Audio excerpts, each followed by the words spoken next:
रामकृष्ण हरी माऊली। मी सिद्धेश ताकवले, जय हरी विठ्ठल सहप्रायोजक राजबिंदू आणि green gold seeds या कार्यक्रमात आपल्या सर्वांचं स्वागत। एक ओढ सतत मनी, व्याकुळ होतो देह, आतुर असतो फक्त वारीच्या आगमनासाठी।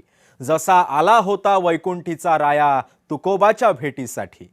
लाखो वैष्णवांचा माऊली माऊली जयघोष आणि टाळ मृदुंगांचा आसमंत दणाणून सोडणारा तो निनाद, असं डोळ्यांचं पारणं फेडणारं दृश्य साताऱ्यातील तरडगाव चांदोबाचा लिंब इथं दुपारी पाहायला मिळालं। इथं अलोट उत्साहात श्री संत ज्ञानेश्वर महाराजांच्या पालखी सोहळ्यातलं पहिलं उभं रिंगण पार पडलं। लोणंद इथल्या 2 दिवसांचा मुक्काम आटोपून तरडगावच्या दिशेनं मार्गस्थ झाल्यानंतर परंपरेनुसार पालखी सोहळ्यातलं हे पहिलं रिंगण। ज्ञानेश्वर माऊलींच्या पालखीसाठी महाराष्ट्रासह देशभरातील लाखो वारकरी आणि भाविक दरवर्षी येत असतात। यंदा सुद्धा वैष्णवांचा हा अत्यंत सुरेख असा मेळा हा पाहायला मिळतोय। रंगी तुझ्या सोहळ्याच्या रिंगणी, देह दंग सावळ्याच्या अंगणी, या भक्तिगीताचा प्रत्यय देणारा सोहळा चांदोबाचा लिंब इथं पाहायला मिळाला। लोणंद येथील 2 दिवसांच्या मुक्कामानंतर पालखी तळावरती आगमन झालं तेव्हा ग्रामस्थांनी नैवेद्य अर्पण केला।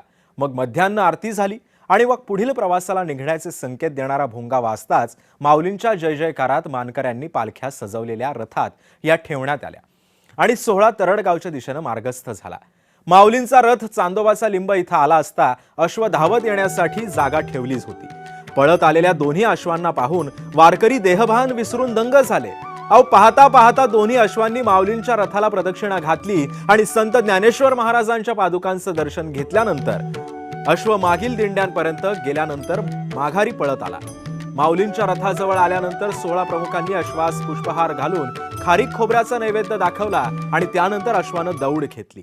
पुढे माऊलींचा अश्व आणि मागे स्वारीचा अश्व अशी दौड पूर्ण झाली आणि अश्व दौडत असताना सोहळ्याच्या अध्यक्षस्थानी पोहोचताच चौकदारांनी रथावर उभं राहून हातातील दंड फिरवून रिंगण संपन्न झाल्याचं दर्शवलं। यानंतर सोहळा माऊलींचा गजर पुढे करत मार्गस्थ झाला।